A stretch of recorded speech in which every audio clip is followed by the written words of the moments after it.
আসসালামু আলাইকুম ওয়া রাহমাতুল্লাহি ওয়া বারাকাতুহু। সম্মানিত উপস্থিতি, সময় অনেকটা গড়িয়ে গেছে। আমি আমার বক্তব্য স্মরণ করছি শহীদ প্রেসিডেন্ট জিয়াউর রহমানের নাম।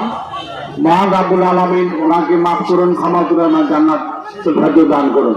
স্মরণ করছি মাদার অফ ডেমোক্রেসি সাবেক প্রধানমন্ত্রী বিএনপি চেয়ারপারসন বেগম খালেদা জিয়া সুস্থ হয়ে আমাদের মাঝে ফিরে এসে আমাদের সঠিক দিক নির্দেশনা দিবেন।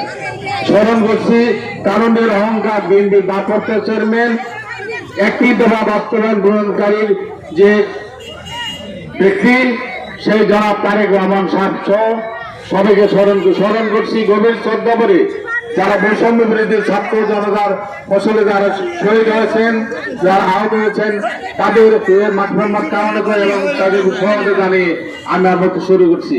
শহীদ প্রেসিডেন্ট জিয়াউর রহমান 1978 সালে বাংলাদেশ জাতীয়তাবাদী দল 1 সেপ্টেম্বর উনি গঠন করেন। 19 দফা দাবি দলকে উনি উপলব্ধি করলেন এই জাতীয়তাবাদী দলকে চালনা করতে গেলে এটা যুব সমাজের দরকার।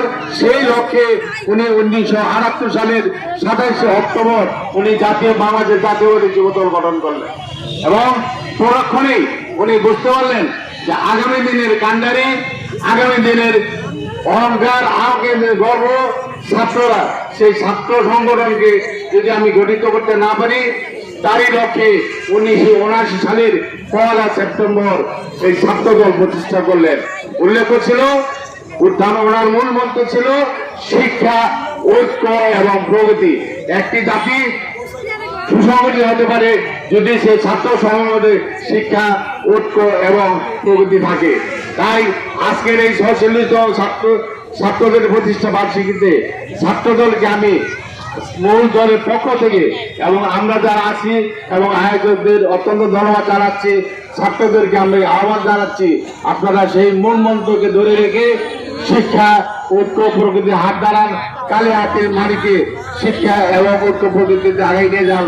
বাংলাদেশ জাতীয়তাবাদী দলকে আপনারা প্রতিষ্ঠিত করুন। শহীদ জিয়া অমর হোক, বেগম খালেদা জিয়া জিন্দাবাদ, তারেক রহমান জিন্দাবাদ। সবাইকে আজকের এই উপস্থিত থাকার জন্য ধন্যবাদ জানাই আমার বক্তব্য শেষ করছি।